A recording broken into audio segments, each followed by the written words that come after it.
Je m'appelle Amélie Barrault, j'ai 60 ans, et je vais raconter comment l'humiliation infligée à mon fils s'est transformée en justice. Tout a commencé le matin où j'ai entendu une phrase qui résonne encore dans ma tête comme une gifle. C'est le seul truc que cet idiot sait faire. Cette voix, cette insolence, cette cruauté, je ne les oublierai jamais. Ce matin-là, Vincent vivait son premier jour au sein du groupe Ochoa Industries, à La Défense. Dans notre petit appartement de Montreuil, où il avait toujours vécu avec moi avant son mariage, je le regardais ajuster sa cravate, le visage éclairé par l'enthousiasme. Diplômé en gestion, travailleur, idéaliste, il rêvait de bâtir une carrière solide. Je me sentais fière, mais une inquiétude sourde me mordait le cœur. Les intuitions maternelles ne s'expliquent pas, elles s'imposent. Après son départ, je tentais de m'occuper l'esprit, mais rien n'y fit. Je rangeais sans raison, marchais dans l'appartement, regardais l'heure toutes les 2 minutes. Un malaise grandissait, et finalement je décidai de partir pour La Défense sans prévenir Vincent. En entrant dans le hall immense de l'entreprise, je fus frappé par l'atmosphère glaciale. La réceptionniste me salua d'un sourire professionnel. Lorsque je demandai où se trouvait Vincent Barrault, elle baissa les yeux vers un registre puis répondit d'une voix neutre qu'il se trouvait au service maintenance, au 4e étage. Mon estomac se serra. Comment un jeune diplômé se retrouvait-il là? Je montais l'escalier, chaque marche renforçant ma crainte. Le couloir du 4e étage sentait le désinfectant. Je suivis les panneaux jusqu'à une porte blanche portant la mention « Maintenance ». Je respirai profondément, puis poussai la porte. La scène me transperça. Dans les toilettes du personnel, éclairées d'une lumière crue, Vincent était à genoux, ganté, en train de frotter le pied d'un lavabo. Son visage était tendu, ses yeux lourds de honte. Il leva la tête et en me voyant, ses lèvres tremblèrent. Une larme roula sur sa joue. Derrière lui se tenait Romain Ochoa, costume de luxe, sourire méprisant, accompagné de 2 cadres amusés. Il pointa du doigt mon fils et lança, fort, pour m'atteindre autant que lui, « C'est le seul truc que cet idiot sait faire ». Les rires fusèrent. À côté de lui, Marianne, l'épouse de Vincent, observait la scène avec un sourire discret, complice. Pas un geste pour défendre son mari. Pas un mot. Vincent tenta de se lever, mais son humiliation était trop lourde. Nos regards se croisèrent, chargés de douleur. Mon instinct hurlait de défendre mon fils, de frapper cet homme qui cherchait à l'écraser. Mais je restais silencieuse. Je redressai la tête, contournai lentement Romain sans même lui accorder un regard et quittai les lieux. Dans ma voiture, les mains tremblantes, je composais un numéro que je n'avais pas utilisé depuis longtemps. « Maître Durand, ici Amélie Barrault. J'ai besoin que vous enquêtiez discrètement sur le groupe Ochoa Industries. Je veux tout savoir. » Ce jour-là, j'ai pris une décision simple. Personne n'humilie mon fils. Personne. Avant de poursuivre, je vous invite à vérifier si vous êtes déjà abonné à la chaîne et à nous dire en commentaire de quelle ville ou pays vous nous regardez. Nous aimons beaucoup savoir jusqu'où nos histoires voyagent. Vincent est né un soir de pluie dans un hôpital de Paris.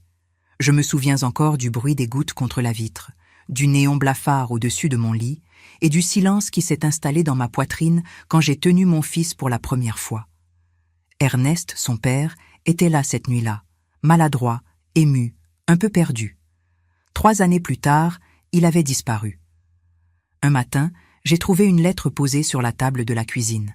Quelques lignes écrites à la hâte. Il disait qu'il n'en pouvait plus, qu'il ne se sentait pas capable d'être père, qu'il partait. Aucune explication supplémentaire, aucune adresse, aucune intention de revenir.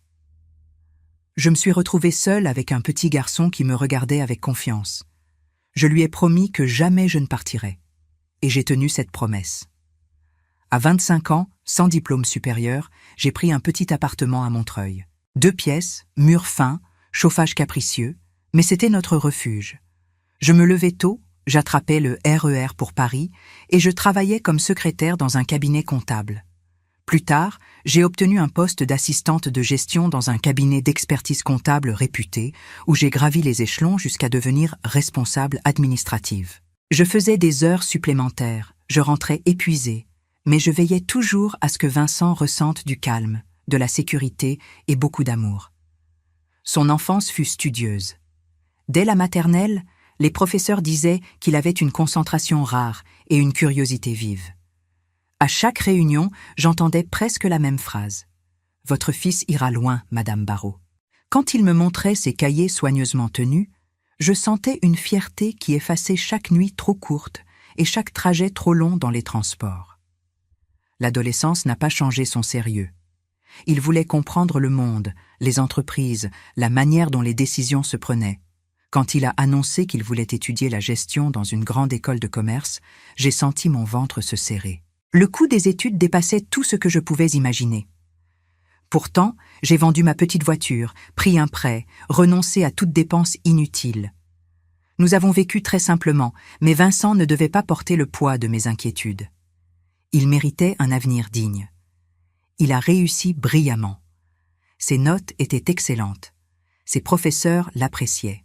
Il a trouvé des stages rapidement et, en deuxième année, il a été recruté comme junior dans un cabinet de conseil parisien. Quand il a reçu son premier bonus, il m'a invité à dîner. Un petit bistrot du 11e arrondissement, chaleureux, plein de lumière jaune et de rire. Il a insisté pour payer. J'ai regardé cet homme que j'avais élevé seul, assis en face de moi, costume modeste mais port altier, et j'ai compris que tous les sacrifices prenaient sens. C'est pendant une conférence professionnelle à Paris qu'il a rencontré Marianne. Je me souviens du regard lumineux qu'il avait ce jour-là. Elle travaillait dans le service des ressources humaines de son père, Romain Ochoa, un industriel réputé, habitué aux milieux d'affaires les plus fermés de la capitale. La famille vivait dans une grande maison de Neuilly, avec jardin entretenu et façade immaculée. Tout en eux respirait la réussite bourgeoise. Vincent m'a présenté Marianne quelques semaines plus tard. Elle est arrivée chez moi avec un bouquet de fleurs et des manières impeccables.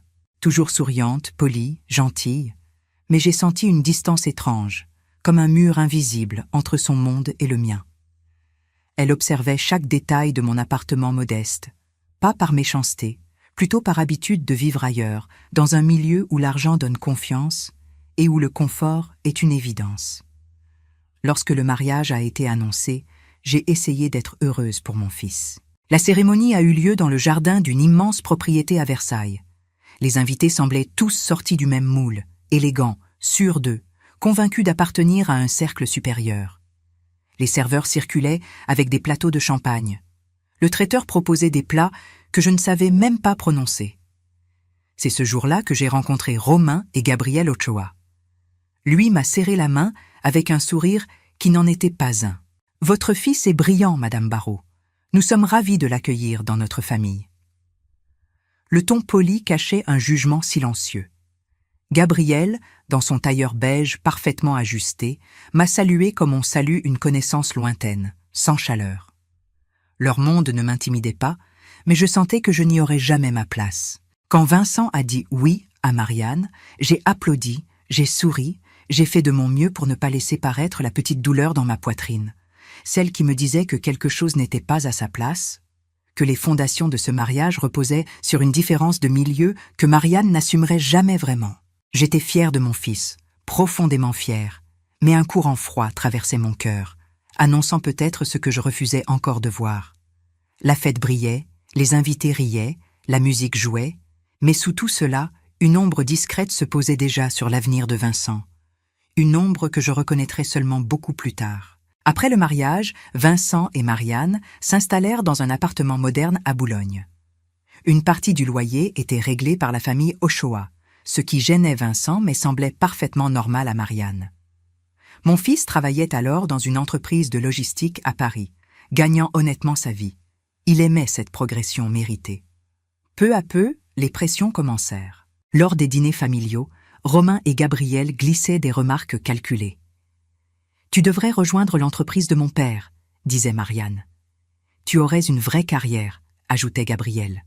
Romain, lui, parlait d'opportunités, de postes à responsabilité, de croissance rapide.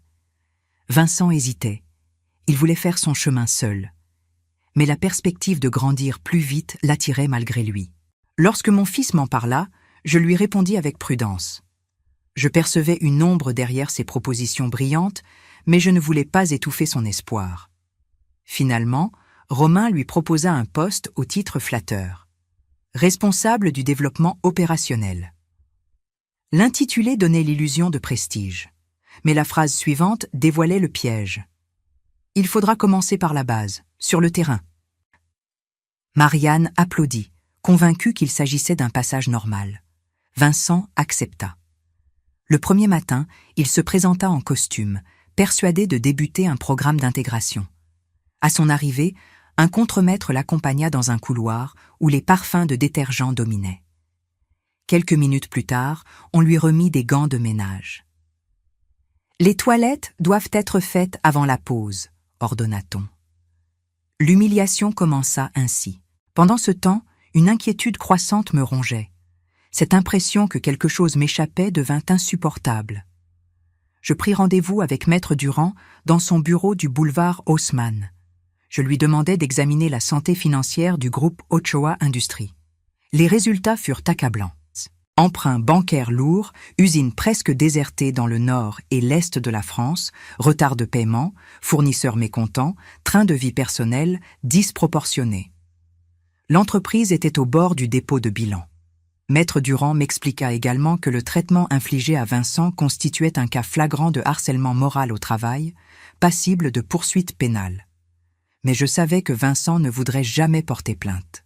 Il avait trop peur de perdre Marianne, trop honte d'admettre publiquement ce qu'il subissait, et trop d'espoir que les choses finiraient par s'arranger. Je décidai donc d'agir autrement.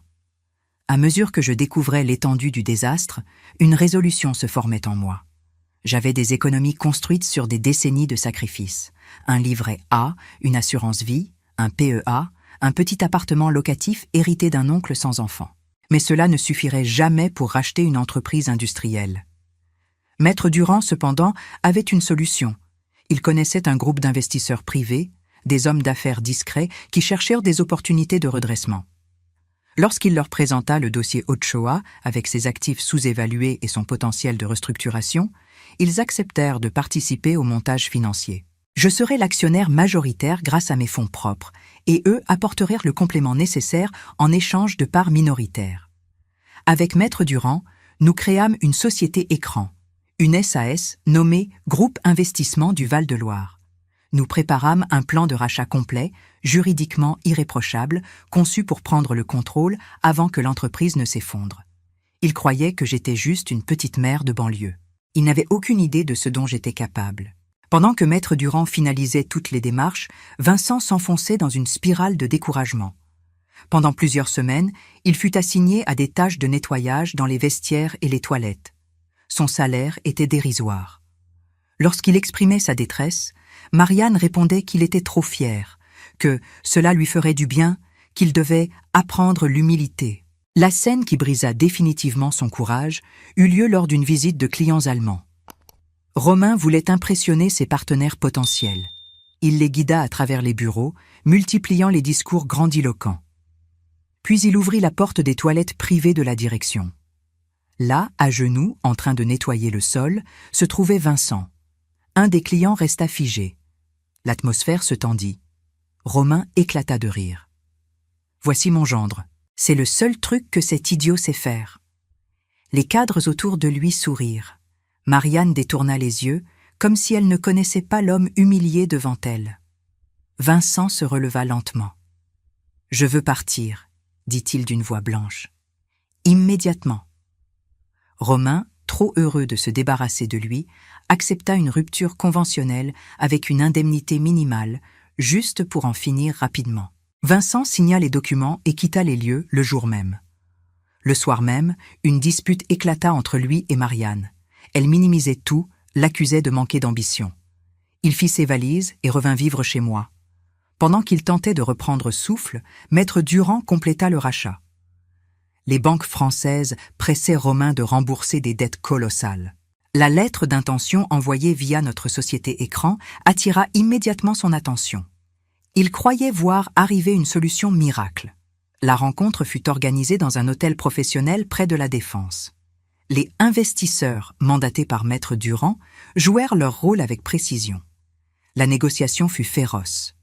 Acculé, Romain finit par accepter les 26 millions d'euros proposés. C'est alors que Maître Durand annonça « Notre investisseur principal va se présenter ». Il ouvrit la porte. J'entrai. Romain pâlit. « Qu'est-ce que cette femme fait ici ?»« Cette femme rachète votre entreprise, » répondis-je calmement. Il tenta de protester, mais tout était légal. Les documents étaient signés. Il n'avait plus aucun pouvoir. Lorsqu'il demanda à conserver un poste de direction, je répondis « Non. En revanche, il reste peut-être un poste en maintenance. À nettoyer des toilettes, cela vous irait ?» Sa défaite fut silencieuse. Ce jour-là, je n'ai pas seulement acheté une entreprise, j'ai repris la dignité de mon fils. Lorsque j'ai annoncé à Vincent que j'avais racheté l'entreprise et que je voulais qu'il en devienne le directeur général, il m'a regardé comme si le sol venait de disparaître sous ses pieds. Sa bouche s'est entr'ouverte, mais aucun son n'est sorti. Ses yeux brillaient, non pas de triomphe, mais d'un mélange de peur, d'incrédulité et d'une émotion si profonde que j'ai senti mon cœur se contracter. « Maman, je ne peux pas. Je ne suis pas prêt. Je ne suis pas assez. » Je lui ai pris les mains. « Tu es assez. Tu l'as toujours été. C'est le monde autour de toi qui a essayé de te faire croire le contraire.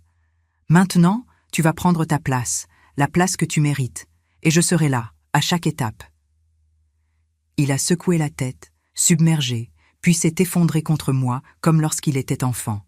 « J'ai peur, maman. » Avoir peur ne t'empêchera pas d'avancer. Tu as survécu à la pire humiliation. Maintenant, il est temps de transformer cette blessure en force. 2 semaines plus tard, nous étions dans le cabinet de Maître Durand pour la signature officielle de la cession.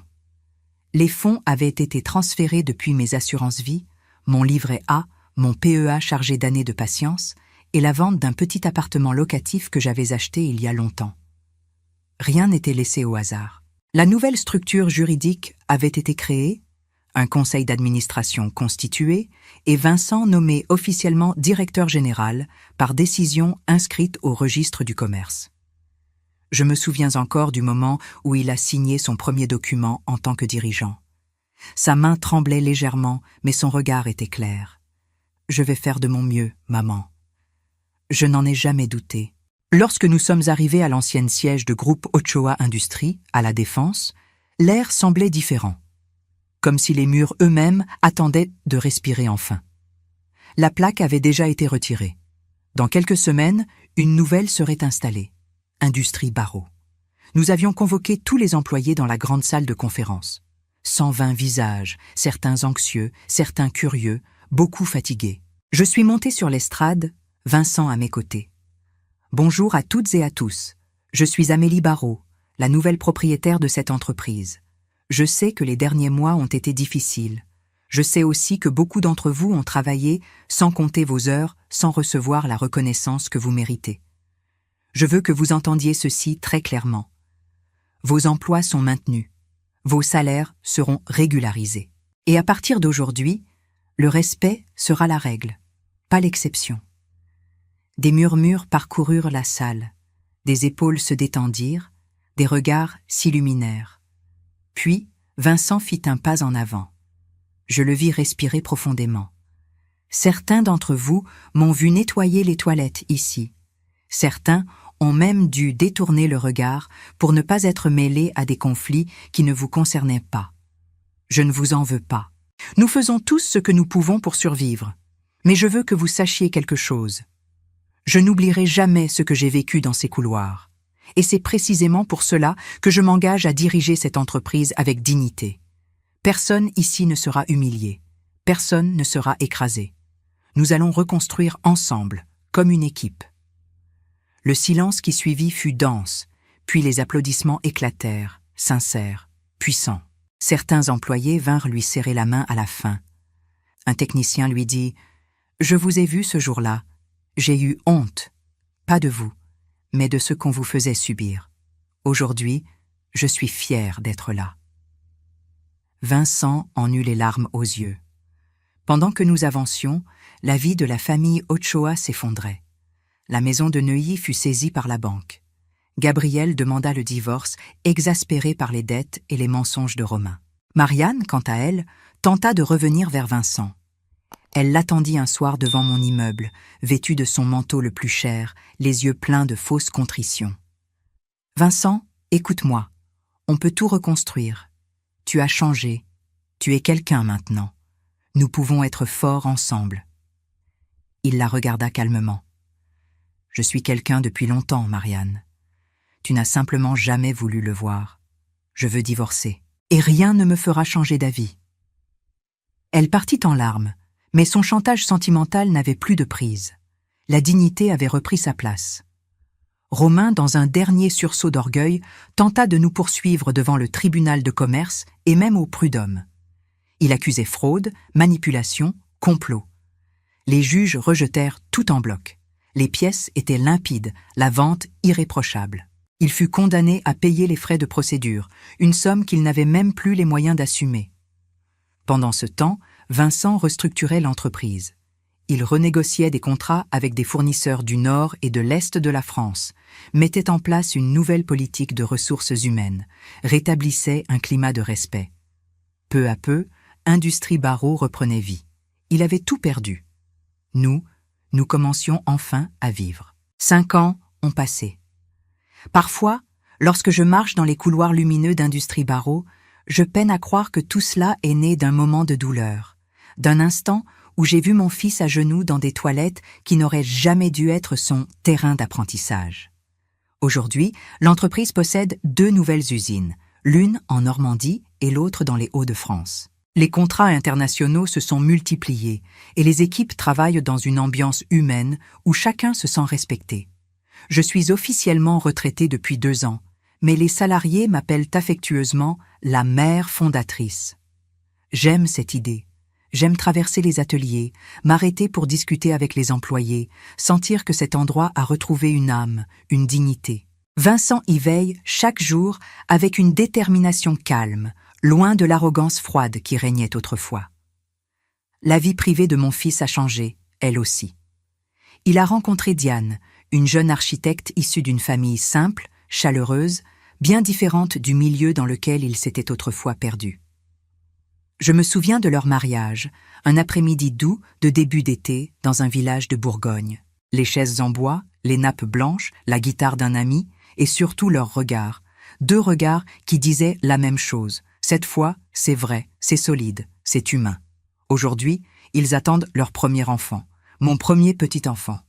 Rien que d'y penser, j'ai le cœur qui se gonfle. Lorsque Diane a posé sa main sur son ventre pour m'annoncer la nouvelle, j'ai senti une chaleur me traverser. Une gratitude immense pour cette seconde chance que la vie offrait à Vincent. Et pourtant, même au milieu de tout ce bonheur, le passé refait parfois surface sous la forme d'une silhouette que je croise ici ou là. Romain. Le grand Romain Ochoa, autrefois si certain d'être intouchable, se déplace aujourd'hui lentement, un peu voûté, les cheveux grisonnés, le regard perdu. Il vit dans un petit appartement de la périphérie parisienne et travaille comme consultant indépendant, payé au lance-pierre. Je le croise parfois au supermarché, parfois en sortant de la poste, parfois dans un café où je lis tranquillement. Il baisse souvent les yeux, comme s'il voulait disparaître dans le décor. Mais un jour, il est venu vers moi. J'étais assise en terrasse, un thé fumant devant moi. Il s'est arrêté, hésitant, puis il a dit d'une voix faible « Amélie, est-ce que je peux m'asseoir ?» J'ai hoché la tête. Il s'est assis lentement, comme si chaque geste lui coûtait un effort. « Je voulais vous dire que je suis désolée, pour tout. Pour ce que j'ai fait à Vincent, pour ce que je vous ai fait. Je pensais être fort, je n'étais que vide. Je l'ai écouté, juste écouté. Parce que parfois, la dignité n'est pas de frapper plus fort, mais de savoir rester droite quand l'autre s'effondre. Je n'ai pas cherché à l'humilier. Je n'ai pas rappelé chaque blessure. À quoi bon? Le temps avait déjà rendu sa justice, une justice silencieuse, mais implacable. Quand il est parti, j'ai senti une paix profonde. Non pas parce que je lui pardonnais tout, mais parce que sa chute n'avait plus aucun pouvoir sur moi. Et surtout, parce que Vincent, lui, avait reconstruit sa vie loin du regard de cet homme. Aujourd'hui, lorsque je regarde mon fils assis dans son bureau lumineux, entouré de gens qui croient en lui, je comprends que le vrai pouvoir n'est jamais celui que l'on arrache. le vrai héritage n'est pas fait d'usines, de contrats, ni même de millions. Il est fait de dignité, de courage, de la capacité à se relever encore et encore, même quand on vous a mis à terre. Mon héritage à Vincent n'est pas une entreprise, c'est une preuve. Une preuve que personne n'a le droit de briser un être humain. Que l'amour d'une mère peut changer le cours d'une histoire. Que le respect n'est pas un cadeau, mais une exigence. Et à vous qui m'écoutez, à vous qui m'accompagnez depuis le début de cette histoire, je veux dire ceci. Protégez vos enfants. Pas en les enfermant, pas en les épargnant de tout, mais en leur montrant qu'ils valent quelque chose, qu'ils ont le droit de se tenir fiers, qu'ils méritent d'être traités avec respect. Ce n'est pas de la victimisation, c'est de la force. Je suis Amélie Barraud. J'ai 60 ans passés, un fils debout, une entreprise renaissante et bientôt un petit enfant dans les bras. Et finalement, après tant de luttes, je sais une chose. La seule puissance qui compte vraiment, c'est celle de rester fidèle à ce que l'on est. Si cette histoire a touché votre cœur, répondez ici dans les commentaires. À ma place, qu'auriez-vous fait? N'oubliez pas de regarder la prochaine vidéo qui apparaît sur votre écran. Elle apporte un rebondissement surprenant et émouvant qui vous captivera du début à la fin.